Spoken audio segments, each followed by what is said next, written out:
Hi, it's Sherri from A Quilting Life, and I'm here with my November works in progress.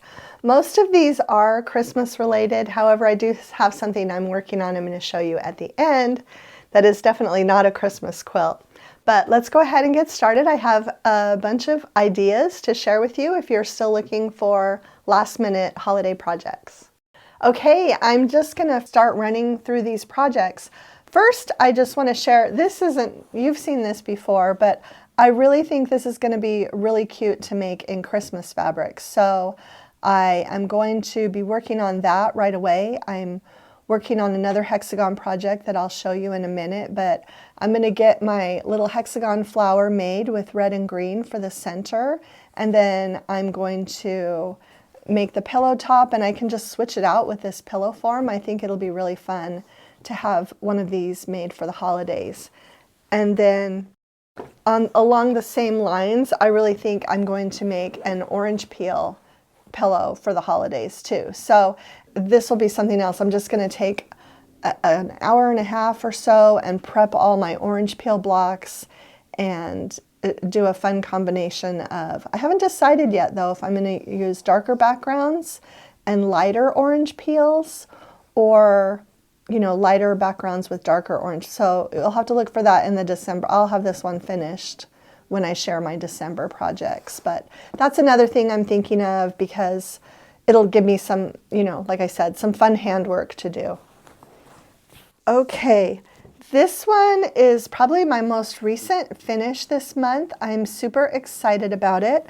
Actually, someone in my Patreon group told me about this project. It is a free pattern from Fat Quarter Shop. It's called the Mini Charming Christmas, and it takes 2 mini charm packs, and it was so much fun to make. I actually added the outer green border that you see. So if you get the free pattern, and we'll put a link for this in the description below, but the pattern finishes at the end of the white border, and that measures 26.5 by 26.5. But I have a couple of spots in my home where 30-inch by 30-inch small wall hangings work beautifully, and so I wanted to make this 30 inches so I could use it in one of those 2 spaces. And so I just added another 2.5-inch border with the light green. And all these fabrics are from Favorite Things, and just a shout out to my friend Vicky. I needed this for this video, and she did really cute custom quilting on it for me really fast. So she just kind of did like little loops inside all the squares on the tree and the triangles. And then she did just like a loopy design here. And then the same thing in these squares, and then loopy out around the edges. So I just shout out to her for getting this finished for me so we could film it today. And I did put a little hanging strip so that I can stick a dowel in there and rest the dowel on 2 nails when I hang it. And so I just went ahead and put that up because where I'm going to put this, I don't have a quilt hanger per se. I'm just going to, tap a couple nails in the wall and rest the dowel on there. So anyway, really, really excited about this. Really super easy to follow, free pattern. We will link it in the description below. Okay, next up, I mentioned I was working on a hexagon project, and I'll just get this out here. I really don't know what this is going to be at this point. When I start, I'll tell you what I thought when I started. I started out thinking I wanted to make a hexagon pieced stocking, and it might still be that. We'll see. So I started by sewing the hexagons, and I used mini charms, you can tell. Sometimes I cut out the hexagon shape with my Go Cutter, and there isn't this much behind. But when you use a mini charm and you don't trim it, that's kind of what it looks like in the back because there's just a lot of extra fabric, and it doesn't really matter. But I laid out, I did 2 mini charm packs, almost 2 mini charm packs, I think. And then I laid them out in these rows on a table, and then I just stacked them up, and I just started sewing them together in the long vertical rows. And so I've just got them whip stitched, and all the papers are still in. I'm going to leave all the papers in until I'm done. So anyway, then I started just sewing the rows together, and I'll show you. I just wanted to show you how I do it because I know some people might want to know.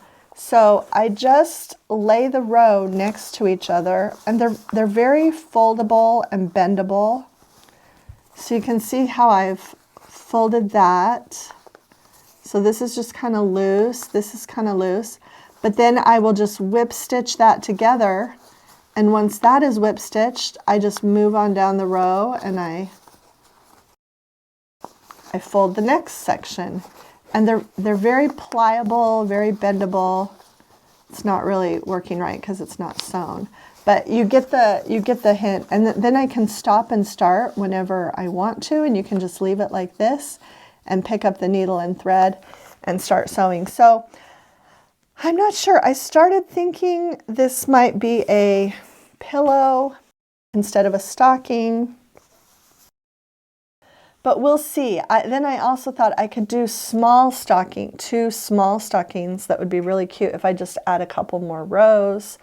So we'll see. Hopefully I will get this done by the time I filmed the December video, and if not, for sure the January video. But this is just a great project that I work on in the evenings while I'm watching television, and I am really as excited to see what it's going to turn out to be. But it is something I have wanted to make a hexagon stocking for quite a while, so we'll see. Okay, so stay tuned for how I'm going to finish this, and I'll move on to the next project. And actually, let's just talk about the quilt on the table right now. So this is a panel, a full-size panel. This is from the Lella Boutique Christmas collection that's in stores now. And it just says, "'Tis the season to be jolly." And I just took it over to Marion, and I actually used our 108-inch wide backing fabric that comes with Favorite Things. And I said, just put an all-over print on it, and I'm gonna bind it. I also used Favorite Things to bind it. It's not a perfect match, the green, but I think it looks great. And this is something else. These 108-inch wide backings, there's just something about them. They are 100% cotton, but they are milled just a tiny bit differently, I guess, and they are soft and silky. And if you use one of them on one of these panel quilts, it's just a really soft, cozy feel. I just really love it. I'm so glad I put that backing on this. And I will link, I think these panels are still available, and it really makes for a great project. Now, Marion Bott quilted this one for me, and she did use kind of it looks white on here, but it's more of a gray, I think, because it really doesn't stand out a lot on the backing. So I know it was not a white. It was more like a beigey grayish thread that she used on this, and really, really happy with how it turned out. Okay, a couple other things that I'm making are bags, and I just want to show this little coin purse. It's so cute. This is actually the Cove bag, Cove clutch pattern from Caitlin at Knot and Thread. You might remember I made a bunch of her crossbody bags last month, and when I was on her website, I noticed this little bag pattern, and it actually comes in 3 sizes. This is the smallest size. And I feel like sometimes what draws me to making a different pattern is the shape of the bag. And I was so curious as to how she got this fun little shape that I bought the pattern, and I really like it. I'm going to put a little zipper pull on here, but just a really great coin purse to have. And I'm also going to make the bigger sizes just because I want to see what they might be useful for. I have the largest one actually cut out right now, ready to sew. And really excited about this. I have some other bags that I want to make for gifts. A lot of the girls and women in our family like and appreciate little bags every year. So I have some that I'm going to make, and I'm actually making a cover for my Kindle because I just can't stand the thought of putting it in my purse and having the screen, you know, just in there. So I'm making a little quilted bag for that. So I'll be showing you that next month as well. Okay, last but not least, two more things. I'm making some little ornaments. These are just little 3-inch wooden hoops that I just purchased off Amazon. You can probably find them at Walmart or Michael's or Hobby Lobby or Joann's, any of those types of places.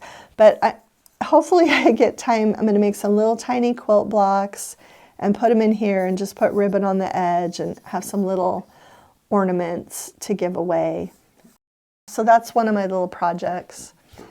And this will probably be the last thing. If I don't get to this, it'll be for next year, because let me show you these other ornaments that I found. And these are just incredible. We will link to this shop in the description, but it's called Old Mountain Crafts. And they have these beautiful wood Christmas ornaments. And you could, I mean, honestly, they're beautiful like this. You could just glue it together and put a ribbon through here and hang it on your tree. But what they are designed for is to put fabric here. So I'm going to take our favorite things, fabrics, and I'm going to cut little squares. And I don't know if I'm just going to, it says that you don't have to really adhere the fabric to the wood. You just need to, once you have the fabric cut, use either super glue, or you could put double-sided tape in between the fabric and the wood on the bottom, and then just a little bit of super glue just in the 4 corners to glue it together, and so then the fabric will show through, and then just use a ribbon to hang it. So I'm going to make all of these up, and I'll just show you. They have the cutest little quilt block designs. And some of them the fabric will show through a lot, and some of them it will show through a little bit less. But I thought that would be a really fun memento for Chelsea and I to have, since we had the Christmas collection, to make these little ornaments. And really, really excited to put these together. I can't remember where I saw these. I saw them, I think, on Instagram, or somebody was sharing them. And so I went and ordered. And here's some more. I think they might all be unique designs. So I'll just put them all out. And really excited. This will just take me an afternoon probably to cut the fabric squares and put these together. If I've already gifted a lot of these, by the time I film the December video, I'll at least save the one or ones that I'm keeping for myself to show you a finished look. Okay, so that's it for what's been going on in the sewing room for Christmas. I just have one more thing I want to share with you, and you might have already seen this, but my daughter is doing a little sew along right now, and with her All-American pattern. And she asked me if I would sew along with our Bountiful Blooms fabric. She's actually making the Christmas version. And I said yes, because I can never have enough quilts out of Bountiful Blooms. And I actually had been wanting to make more of just a lap quilt to have on the couch out of this collection anyway. So let me just show you my progress so far. So you end up making 7 of these patchwork blocks, and I've got them all ready to go. So she is right now in the middle of a sew along. It's not too late to join in. And even though I probably won't put these blocks all together, maybe, or well, I'll probably put them together, but I might not take it to the quilter until after the holidays. At least I'll have this ready to go. And then there are these really simple strip pieced blocks. So I've got those done, and then I actually worked ahead a little bit, and I've got my 8 stars done. So, and then the last set of blocks they're going to be the most time consuming. They use little quarter square triangles, and so I've just started working on those for the last set of blocks. But this has been really fun, and just knowing that I am going to have a fall quilt ready for next fall is fun at this time of year. I will probably just send it to the quilter right after the holidays and have it ready for next year. Okay, so I think that's all of my projects. I'm excited to get going on some of these that I shared with you today and hope that you found some ideas that you can use too. Okay, so that's it for my November works in progress. I'm really excited about the things that I've already gotten finished and the things that I am working on, and I hope it inspired you and gave you some ideas for projects. We'll have everything linked that I shared today in the description below. And if you enjoyed today's video, please share it with a friend, hit the like button, and subscribe to our channel if you haven't already. Thanks so much for stopping by.